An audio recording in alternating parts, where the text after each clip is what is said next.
Hey there, welcome back to the channel.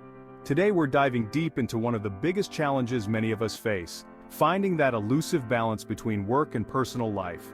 Whether you're an entrepreneur trying to grow your business, a freelancer working multiple gigs, or someone navigating the 9-to-5 grind, striking a healthy balance between your career and personal life is no easy feat. If you're anything like me, you've probably found yourself in this constant tug-of-war between finishing work projects and spending quality time with family or pursuing personal passions.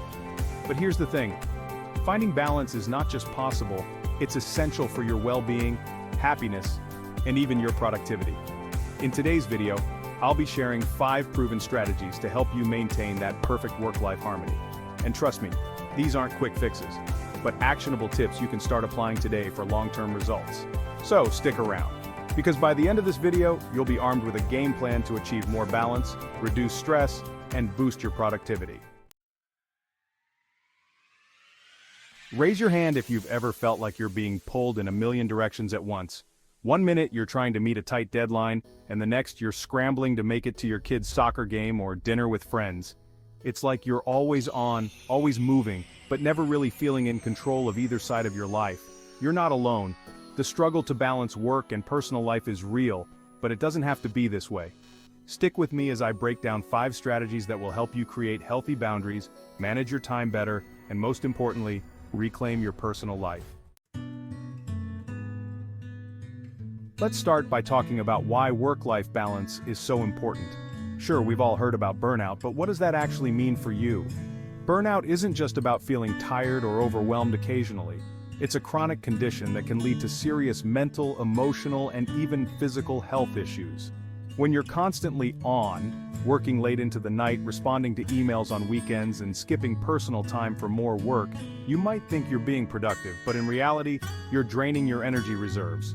Over time, this leads to diminished creativity, reduced focus, and less overall satisfaction. And the kicker? Your productivity actually decreases when you're burned out. On the flip side, people who take the time to maintain a balance between their professional and personal lives tend to be more creative, more focused, and, surprise, surprise, happier. It's not about squeezing more into your day, it's about managing your energy. When you set boundaries and make time for things that matter outside of work, you recharge, and that makes you even better when you're back on the clock. So if you've been feeling that constant weight on your shoulders, it might be time to take a step back and look at how you're balancing or not balancing your time. Let's dive into the first tip. Tip number 1. Set clear boundaries. This one's big because, let's face it, in today's world, work is more accessible than ever. Our phones buzz with notifications, our inboxes overflow with emails, and social media keeps us connected to the office even when we're supposed to be off. It's easy to let work bleed into personal time, but setting boundaries is essential for maintaining your mental and emotional health. What does this look like in practice? It could mean setting specific work hours and committing to them, no matter what. If you work from home, like so many of us do nowadays, it might mean creating a designated workspace that you physically leave when you're done for the day. And here's the tough part, learning to say no. If work starts creeping into your personal life, it's important to push back. Saying no doesn't mean you're not dedicated. It means you value your personal time just as much as your work time. For example, let's say your workday ends at 5 p.m. When the clock hits 5, close your laptop, turn off work notifications on your phone, and transition into personal time. Whether it's spending time with family, pursuing a hobby, or just relaxing, make it clear to yourself and others that your workday is done. I know this is easier said than done, but I promise, when you get in the habit of sticking to your boundaries, you'll feel more in control of your life, and your work will improve too, because you'll be able to return to it fresh and energized. Tip number 2, time management is your best friend.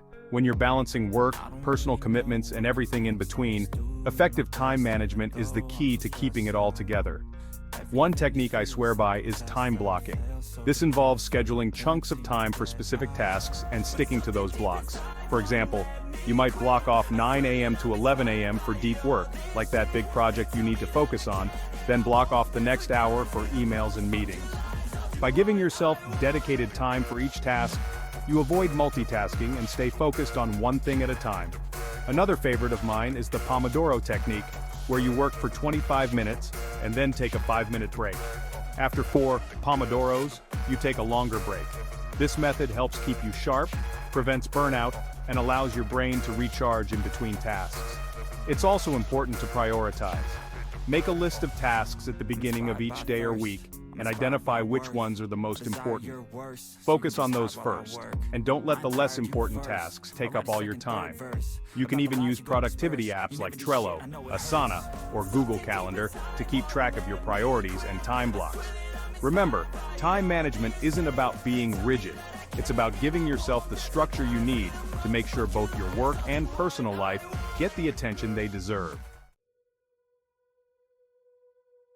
Tip number 3. Self-care isn't optional. We often think of self-care as a luxury, something we'll get to after everything else is done.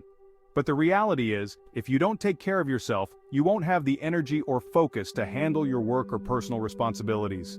Self-care can look different for everyone. For some, it's a daily workout or meditation practice. For others, it's a quiet cup of tea in the morning, reading a book, or spending time outdoors. The key is to make self-care a non-negotiable part of your routine. Think about it, you wouldn't drive your car on empty, right? So why try to function at your best when you're running on fumes? Make it a point to carve out time each day, even if it's just 15 or 20 minutes, for something that rejuvenates you. It's an investment in your long-term well-being. And if you're feeling guilty about taking time for yourself, let me remind you, you deserve it. By taking care of yourself, you're ensuring that you can show up fully for your work, your loved ones, and your passions. Tip number 4. Disconnect to reconnect. In today's digital world, it feels like we're constantly plugged in, answering emails, checking social media, reading news, or getting pinged with notifications. While technology is great for staying connected, it can also be a huge barrier to achieving true balance. That's why it's so important to create disconnect moments. This means setting aside time where you're completely offline. No checking emails, no scrolling through Instagram, no responding to texts. You'd be amazed at how refreshing it is to disconnect from the digital world and reconnect with yourself and the people around you. I recommend setting boundaries around when and how you use technology. For example, you could establish tech-free zones in your home, like the dinner table, or tech-free times, like the first hour after you wake up or the last hour before bed. By doing this, you're giving yourself permission to fully unplug and be present in the moment. Try having a tech-free day once a week where you step away from your devices and focus on in-person activities, whether it's spending time with family, reading a book, or going for a hike. You'll be surprised at how much clarity and peace it can bring to your life. Tip number 5, the power of delegation. Many of us feel like we need to do everything ourselves to ensure it's done right. But that mindset only leads to stress, burnout, and overwhelm. The truth is, you don't have to carry every burden alone, whether at work or at home. In your professional life, learn to delegate tasks that don't require your direct input. For example, if you're a business owner, delegate administrative tasks to a virtual assistant or hire someone to manage your social media. Not only does this free up your time, but it allows you to focus on the higher-level work that truly moves the needle. And don't forget to delegate at home. Sharing household responsibilities with family members or hiring help for cleaning or errands can make a world of difference. Remember, delegating doesn't mean you're shirking responsibility, it means you're being smart with your time. At the end of the day, achieving work-life balance is not about perfection.